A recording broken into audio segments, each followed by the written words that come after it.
I'm your host, Dr. M. Azam. You are watching Talkland. Welcome in Glimpses. We have Asif Khan Saab with us. Welcome in the program, sir.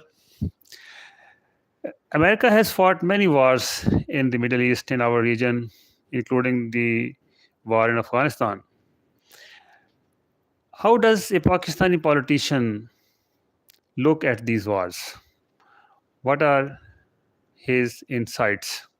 So, today we are going to discuss the American wars in our region in the Middle East with Asif Khan Saab, and let us see how does he reflect on those wars. Sir, you have studied many wars closely, and what is your main concern about these wars?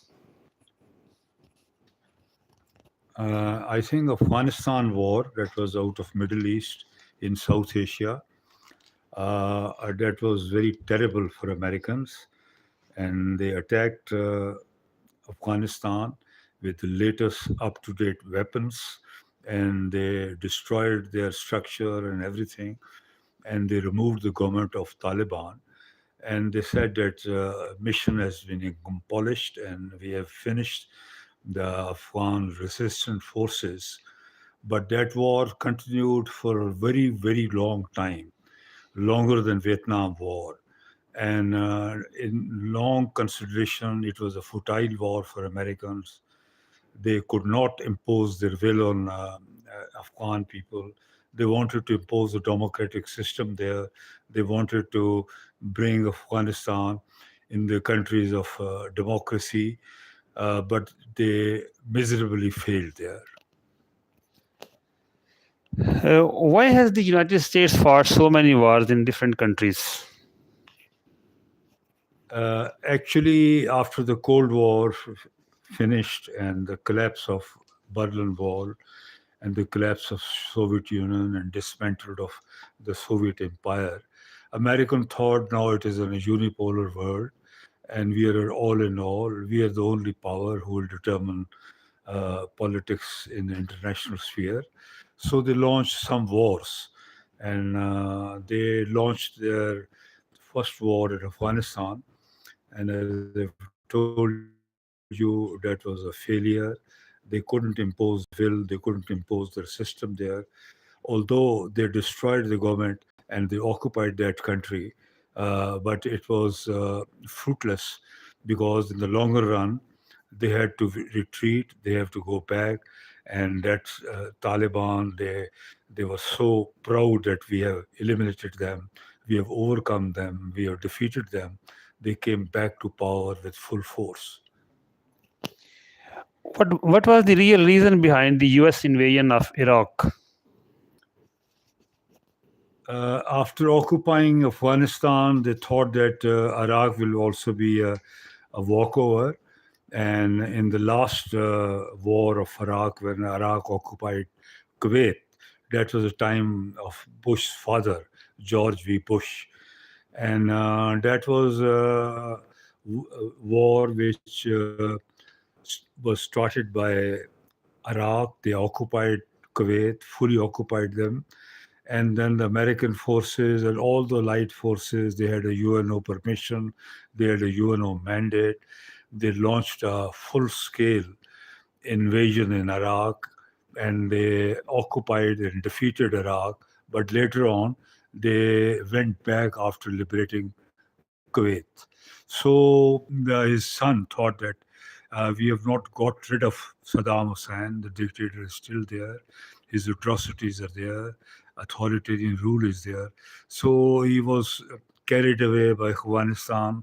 He won that war. He thought Iraq will be also a walkover. He will defeat those Iraqi forces, the Republican army, in a very short time. Was the Iraq war mainly about security, oil, or regional power?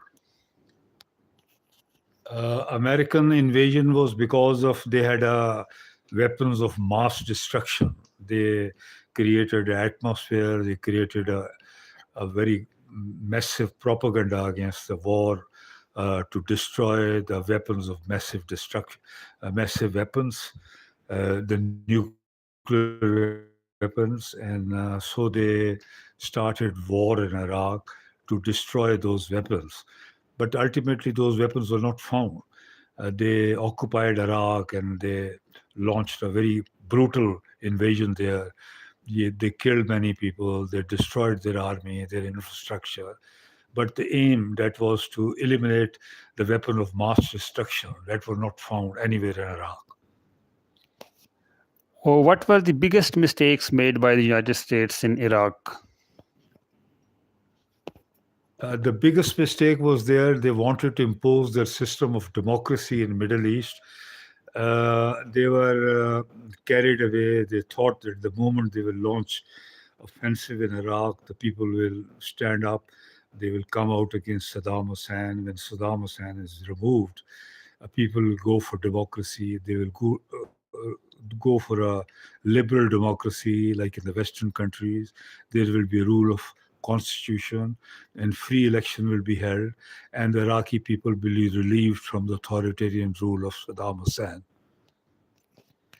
What has the American war in Iraq done to the ordinary Iraqi people? They created havoc for them. They destroyed their peace.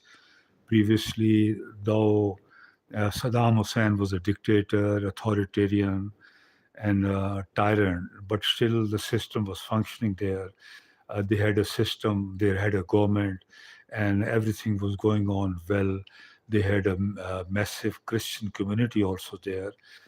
I wanted to tell you that in Middle East, the largest population of Christians was in Iraq. Their second biggest church was in Baghdad. So they were living in very amicably. They were living in peace. They had no problems with the tyrant ruler. So the American invasion destroyed those atmosphere there. They thought that the people will get up and they will aspire for democracy. They will aspire for freedom, for rule of law. But that was not there. The Iraqi people, they got up and they resisted American forces. There was a war throughout Iraq, and people came out and they fought against American forces. They resisted American forces. Do you think the United States achieved its goals in Iraq?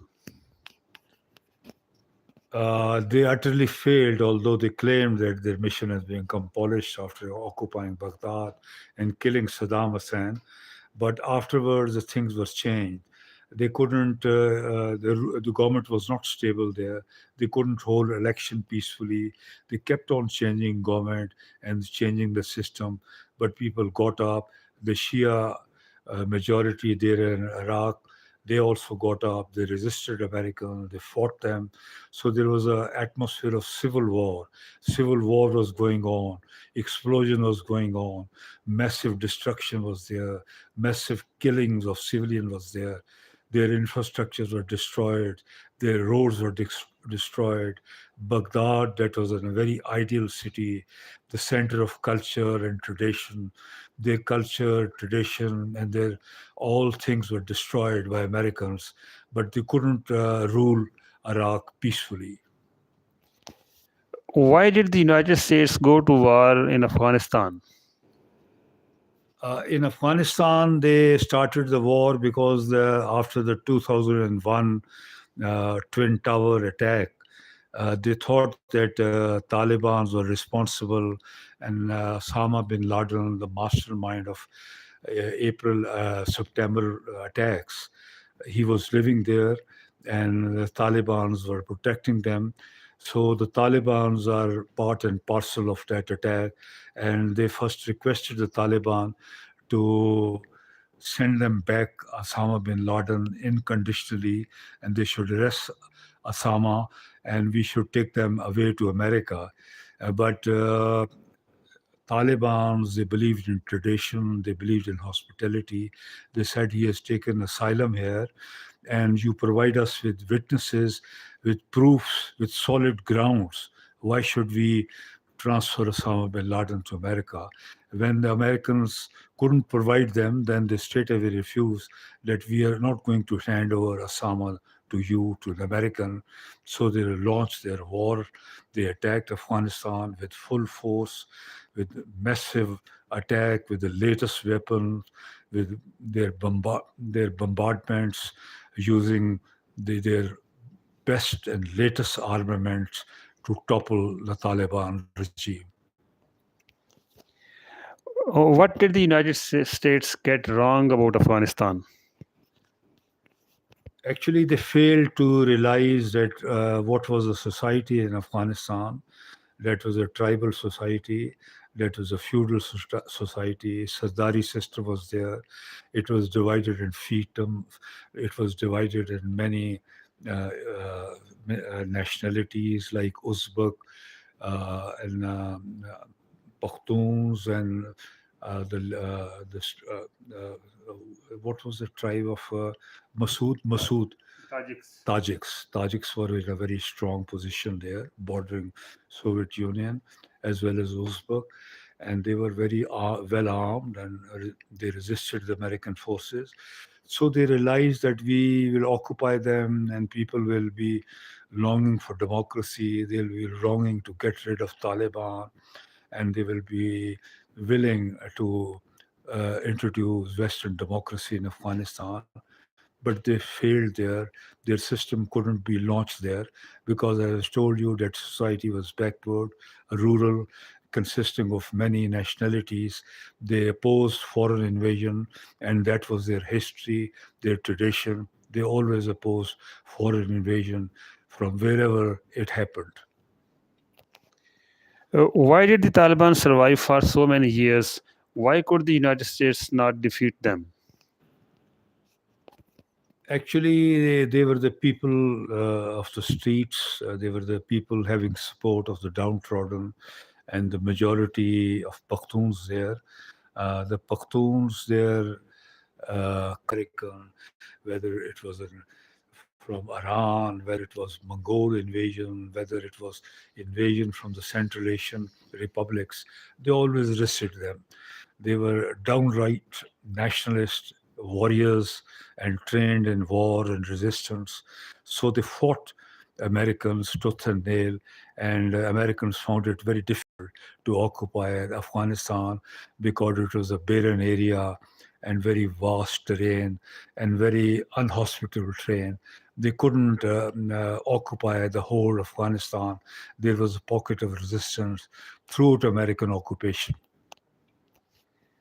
What lesson should the world learn from the United States experience in Afghanistan? The foremost is that you cannot occupy a country physically and forcefully and impose their rule there, impose their system there. That is not possible because you have to see the objective conditions in the country where you're going to attack. They thought the people are ready for resistance against Taliban. They will love democracy. They will love emancipation. They will love American rule. They will love rule of law, rule. But there, the situation was altogether. They were Afghan people, the foremost, they were nationalists. They always resisted foreign occupation, foreign invasion. So they thought Americans have come here to invade our country, to destroy our tradition, to destroy our culture, to destroy our religion, and destroy our way of living. So they resisted American, and Americans failed there, and they realized after a long time remaining there that was the longest American imperialism there. And when Americans realized that it was futile, they couldn't occupy Afghanistan, then they backed away. They withdrew unconditionally from Afghanistan and let the Taliban come back and rule Afghanistan. There was a very long civil war in Syria, which ultimately led to the overthrow of Bashar al Assad. So, would you shed light on the role of the United States in the Syrian war? Ultimately, the Soviet Russia was defeated there in Syria. It carried on a very pitched battle and very long battle there. Actually, Syria was the only stronghold of Russians there in Middle East, and they had invested there in their infrastructure, in their army, in their government, and that authoritarian rule of Assad was quite long, and it consisted for very long years, more than decades, and they were banking upon this tyrant's rule, and they supported the tyrant. But as you see, in Syria, the ruling class, the ruler was there in minority. They were not in majority. They were a sectarian Shiites, but not in majority. Syria consisted of many nationalities, many sects. There were Druze, there were Christians, there were Muslims, and a small part of Syrian president's supporters there. So his base was not very strong. Although he had a long rule, he persisted for a long time because of authoritarian rule and with the support of Russian there. But ultimately, the resistance there was very strong against tyrant. All forces were fighting. The Middle East were fighting. The Saudi was against them. Only Iran was supporting them. Iran had a very strong hold there in Syria. They had supported Syrian government, and they have invested there a lot of amount, and they were banking on Syrian forces. But because of, as I have told you, the rulers were in minority and they were tyrant, they were authoritarian, they were killing people. There was a brutal repression there. They have killed thousands of civilians, and there was a very long unrest there, a turmoil there, and Turkey was against them, Saudi was against them, all the Middle East powers except Iran, all were against Syrian dictators, and finally the Americans also assisted them. They bombed the pockets of authoritarian ruler there, and finally he withdrew and he fled away to Russia, leaving the country open to occupy by another. He was an Al Qaeda ruler. What was his name? I've forgotten that. I'll tell you later. He became very popular. He was now wearing a Western dresses. He was the most wanted man in Western media and blacklisted there. His head money was there, but finally he was accepted as a ruler, as a constitutional ruler. He was accepted by the Western powers. He was accepted by Saudi Arabia and by all Middle East countries. How did Russia, Iran, Turkey, and the United States shape the Syrian conflict? As I've told you, the Russian invested a lot there, and it was a stronghold of Irani also. Iranis were banking of the rule there. They thought he's very strong, he's well entrenched, he cannot be defeated. But ultimately, Turkey was not with him. Turkey was with the Americans. And finally, after a very long, brutal rule, as you know, these brutal rules, these authoritarian system cannot last very long. They're not everlasting, however strong they may be. You've seen Suharto, you've seen Hosni Mubarak, you've seen Gaddafi, and most of the authoritarian rules finally they bent upon and they are defeated. So that was a time he had to be defeated, and with the support of Americans and uh, S- uh, uh, Saudi Arabia and Turkey and other forces, he was defeated in Syria and he fled Syria, leaving the regime open to be occupied by the forces which resisted him and which fought against Assad. Why do major powers keep using military force to solve political problems? That is a big dilemma. Actually, as I've told you, Americans were overwhelmed by the collapse of Soviet Union, and they thought that now it's a unipolar world. The Americans can do whatever they like, and they wanted to force the Middle East countries to adopt their way of system, to adopt their way of democracy and constitution rule, and to adopt democracy. But as history has proved, they utterly and miserably failed. They couldn't bring democracy in Libya. They couldn't bring a democracy after the Arab awakenings, even in Egypt and Tunis properly. Even in Egypt, Morsi was toppled, and against the dictatorial regime of Sisi, General Sisi, that took over in Egypt. And same happened in Libya also. It was fragmented, and it is still having a civil war there. And they failed, but they kept on trying and forcing the Middle East to adopt their system. And as you heard now, and they have failed. Syria, although it is a little bit stable, but it is not a Western style democracy there. And the Western style democracy is not even in Iraq, although it is stable to some extent, but it is a different system, not a democracy and a liberal democracy like what American wanted to promote in Middle East. Do you see a common pattern in the wars in Iraq, Afghanistan, and Syria? The common pattern was the Americans was overwhelmed and they thought that we will make it and we'll force those people.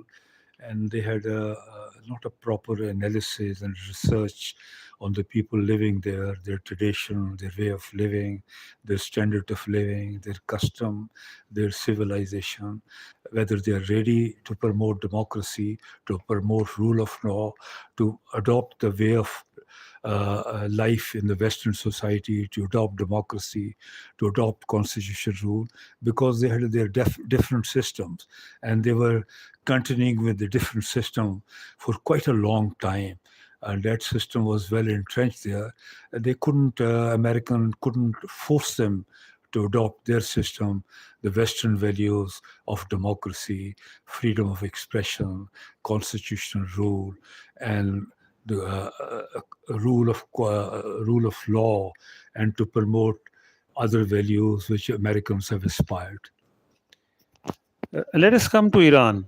Why is Iran so important in this region conflict? Iran is a sticking point the moment it toppled Shah of Iran. Shah of Iran was considered to be a very strong man, the main man in Middle East for American imperialism. He was their strong man and their main supporter. And they thought this is Iran is an island of stability and island of promoting Western values. And it is well entrenched. They have a strong army. They have a strong intelligence system. And people like Shah of Iran.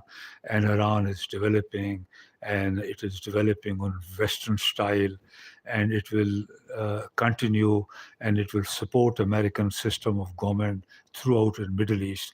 But when he was toppled by a massive uprising, the massive uprising that was very unusual for Americans, they never thought that will happen. Even in the last moment, they thought that Shah of Iran, with his naked force, with his brutal structure, power structure, he will crush the resistance there.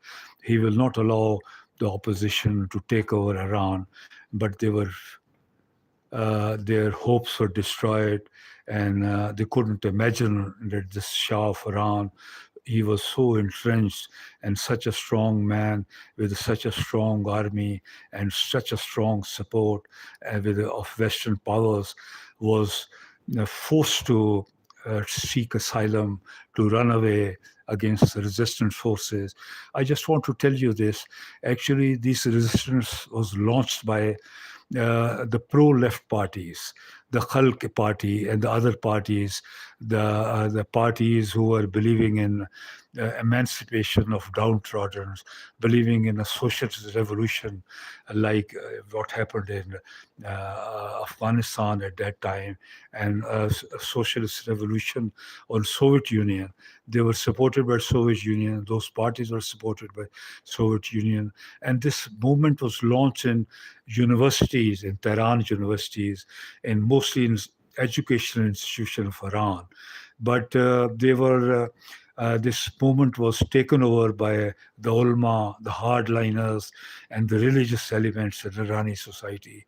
They overshadowed, they have taken over, and they occupied the main forces, and ultimately the progressive forces which launched this movement again, Shah of Iran. They made sacrifices for such a long time. These mullahs came at the last time, but they were well organized. They had a support, and they have sort of traditional supports of mosques and madrasas. They led the revolution, and they defeated of Shah of Iran and occupied power in Iran. Why have the United States and Iran remained enemies for so long? Actually, I've told you the Americans were very hopeful that we are the all in all power now. And the Irani revolution was quite strange for them, quite amazing for them. The slogans raised in that revolution was down with imperialism, down with the American imperialism, and they had a very strong slogans against American. That movement was basically launched against American occupation and American naked and support, overwhelming support of Shah of Iran.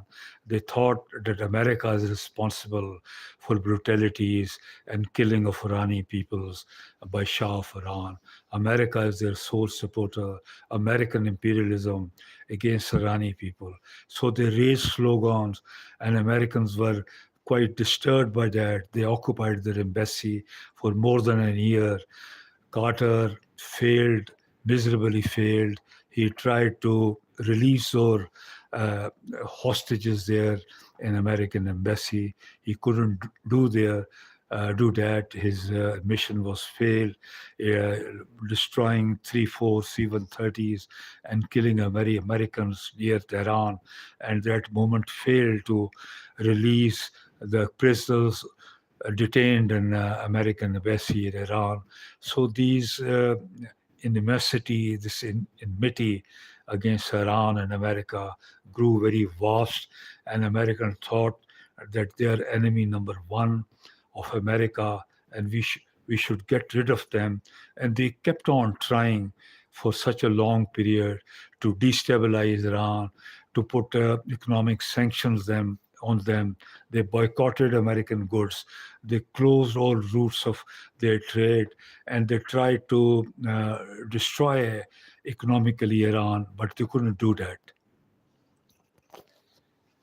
What is the main source of tension between the US and Iran today? Now it is an all-out war, as you've heard. It's this war which continued since I'll provide you the exact dates. But this war is still continuing, and they thought that it will be very short. The Israelis and Americans will launch uh, air attacks on Iran, and they will destroy their infrastructure, and destroy their nuclear weapons, and they will destroy their army and destroy their navy and destroy their past Iran, and will eliminate their leadership. They thought then that the people will come out because recently uh, in Iran there was a massive uprising of people against Iranian tyrannical rule. The middle class was there. They were protesting against unemployment, against corruption, against price hike and other things. So they thought that by their attack, the Irani people will race and they will come up in the street. They will support American bombardment. They will support Israelis bombardment, and they will get rid of this tyrannical rule of Irani mullahs. But their all dreams were dashed and smashed. Nobody came out. Rather, they were more entrenched, and they got more support because Irani peoples, by culturally, they have a deep-rooted tradition to resist imperialism, to resist foreign invasion, and always the Persian Empire, they resisted Romans, they resisted Alexander, they resisted Russians, they resisted Mongols, and so they had a tradition, 6,000 years tradition, the Aryan tradition to resist foreign invasion. So they resisted American invasion, and all the people which they thought will come out against their rule, they united against one slogan, defending Iran's culture and tradition and convention. How has the US-Iran war affected the Middle East? It has changed the complete scenario in Middle East. The Middle East was considered to be a beacon, icon of stability, island of stability. United Arab Emirates was uh, area where stability was there. Qatar was very stable. Saudi Arabia was stable. Kuwait was stable. Bahrain and other all powers there, Oman, everyone in the country, they was stable, they was prospering by oil, by gas, and they had a foreign investment. Lot many foreign investment was going on. Dubai was considered to be area where all foreign powers invested there, and it was well established. There was a rule of law there, and it was developing. It had a per capita, one of the highest in the world. There was no rule of law problem there. There was no such a disturbance, economic disturbance, and it was considered to be a paragon and island of great prosperity and uprising in prosperity. How has the American-Iran war affected Pakistan? To some extent, Pakistan had a positive and negative aspect also. Negative aspects was that the Hormuz was closed, and there was a raise in oil prices and gas prices. That was a problem. But Pakistanis played a very dynamic and very significant role in promoting parleys and dialogues and negotiations between and America. They were center of peace efforts, and they initiated a peace dialogue, and they were to some extent very successful. Peace accord was there that was called Islamabad Peace Accord, and according to that accord, peace was restored for about 3 months, and things were getting much better. And it was thought that now everything will be settled. But afterwards, there was a violation by American and Iran. They attacked the ships which was carrying oil and gas in Hormuz, and the Middle East countries, which was considered to be staunch allies of American. Their ships were attacked. United Arab Emirates was disturbed, Kuwait was attacked, Bahrain was attacked, Saudi was attacked. And so the situation altogether changed, and these Middle East forces, they came against Iran, and they protested, and they launched protests against Iran in UNO and other forces. And in this way, this whole region was destabilized, and this region which was considered to be a very peaceful and prospering region, was disturbed because 20% of oil was traveling through Strait of Hormuz. That flow of oil was disturbed. Gases prices were raised because Qatar was the largest producer of gas. That was disrupted. Pakistan also suffered because of price hike, but they gained their international stature as a peace broker by providing peace talks for America and Iran.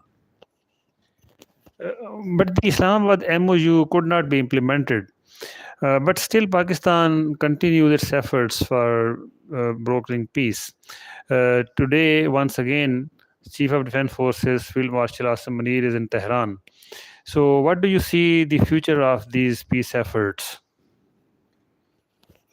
Peace efforts of Pakistan is not dead, although it has been overtaken. there has been grave violation by Americans and Irani forces who have signed this accord. But the basic agreement, which was concluded by Islamabad agreement, that is still to be implemented, and there's still a strong realization in Iran and to some extent in America that they should come back to parleys and they should come back to negotiation, because Americans have launched massive attack there. They've destroyed their infrastructure. They've eliminated their leadership. They've eliminated their structure and oil refineries there. They've destroyed them, attacked them, disrupted them. But still, Iranis are functioning. Their state government is functioning. They're still carrying on as a functional state. So there is a strong feeling in American public opinion also that the best way out of Iran war is to negotiate peace, and that peace can only happen through that Islamabad agreement, because the basics have been resolved there, and there is still hope that Islamabad agreement will be still carried out, and they will come up with some sort of a consensus. Okay, now the main conflict is on the Strait of Hormuz between Iran and the United States. You may agree. So, what is going to be the solution, if any, in the near future? Because the shipping in the Strait of Hormuz has been severely hampered, and in a report I read, daily averagely 1,000 ships would travel through the Strait of Hormuz before the war, and now only few ships can travel. So, what do you see in the near future? Will it become a normal passageway for the international shipping? This is a very valid question, Doctor. When this war had started, it was war launched by American Israelis to destroy the nuclear infrastructure of Iran. They did not like Iran to be a nuclear power, and that attack was only carried out to destroy their nuclear weapons, their system there, hidden there, and that was launched. But when the war was carried on in the second week and the third week, the Irani realized that they could use Strait of Hormuz. That is a very narrow passage of hardly few kilometers, 15 to 16 kilometers. I don't know the exact, but it is a very narrow passage, one of the most narrows. Although it is not a big strait of Hormuz, there are other areas also where there is a functioning passages. They are much bigger, and much bigger ships are carried there. But this was a weapon. Suddenly, Irani realized that this can be used as a weapon to stranglehold the flow of oil and the flow of gases to the other countries. They can destroy their economy of Middle East. They can destroy, disrupt the prices, because Iran, India, and even to some extent America and the Western powers, all oil and gas flew through the Strait of Hormuz. So suddenly they realized that this is a great weapon. And so the whole priority shifted from the nuclear weapons to Strait of Hormuz. Strait of Hormuz previously, as you told, was a free passage, and there was no restriction. There was no abstention. The trade was being continued. 12 to 15% oil, even to some extent 20% oil. The shipment of gas and oil was being carried out through Strait of Hormuz by Qatar, by Iran, by Saudi Arabia to some extent. They had other passage also, a Red Sea, and United Arab Emirates. That was a major point where they used to sell their gas and their oil by sending ships through Strait of Hormuz. And when that flow was disrupted, suddenly Iranis thought that this is a bigger weapon the nuclear, and they closed it, and they closed it that they thought it is our monopoly, it is our occupation, and we will occupy it, and we are the main country who has I mean the powers there, because they were surrounding Strait of Hormuz with Oman, and they thought that they are the only power, because it's a narrow passage. They could bottleneck all flow of ships carrying oil and gas from Strait of Hormuz. Uh, Before asking the last question, let me correct myself. In fact, I read it in a comprehensive report on the U.S.-Iran war, written by Dr. Suhail Mahmood. In the report, he mentions that before the war, 3,000 ships would pass monthly. So, averagely per day, the figure should be around 100. So, 100 ships would pass through the Strait of Hormuz averagely daily. Okay, my last question would be, you have political experience on both the left and right. Has that experience changed your view of American foreign policy? Actually, as you mentioned, the Strait of Hormuz was very important, and now it has been limited to only few ships. It used to carry 20% of oil and other shipment of gases there, and now it is disrupted.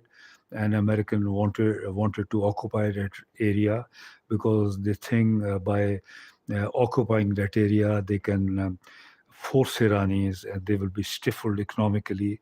Although Irani people are suffering economically very badly, they have high unemployment rate, highest inflation in the history, and their people are suffering a lot by many aspects economically. But as I've told you, they have a long history of resistance, their history of 6,000 years, and by their tradition and convention, they are not banking on their Islamic revolution, but they are banking on their history of Irani civilization, of Aryan civilization, of resistance against foreign invasion. The Americans are, as your question was, how can America? Uh, your experience as a political worker, working on the right and working on the left, how has it changed your view of American foreign policy?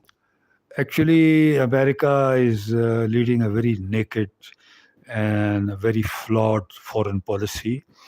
And for the first time in their history, they have a strong resistance in public opinion for America. More than 60% of Americans, they are against war. They want America to get out of that. Actually, Americans are now fed up with this Iran war, and they want that this attack, this invasion. They supported Afghan war overwhelmingly in 2001 and 2002, but they resisted Iraqi wars. Iraqi war was not supported by the American, and especially this war is not supported by American public. I just want to mention here that Americans, before First World War, there was a strong tradition in American foreign policy during President Wilson's period, that America should lead a policy of not interfering in world affairs. America should concentrate on their subcontinent. They should promote democracy. They should promote prosperity in their sphere of influence. They should not become a policeman of world. But after First World War, hesitatingly, the Wilson, he was forced to support the Allied forces, and he carried out war against uh, uh, Germans, and he supported the Allied forces of Great Britain and France, and they defeated uh, Germans there.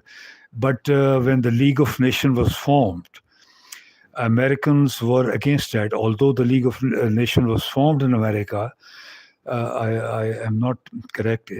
I'll correct the date and exact the location, the place where League of Nations was formed.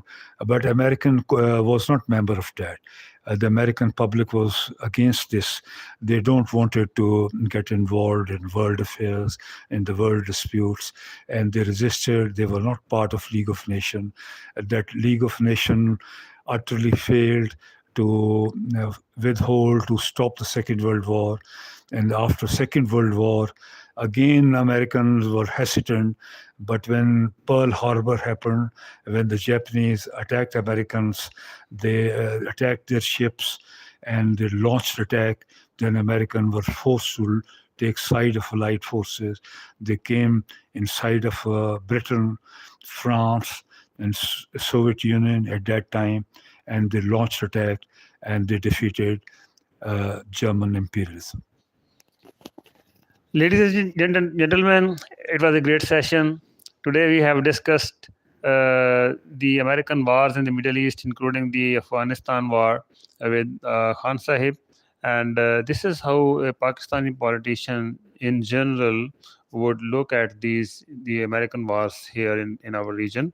So we are grateful to him. Thank you, sir, for your time. See you in the next episode. Allah Hafiz. Thank you very much, sir. Thank you very much. ठीक है बेटा?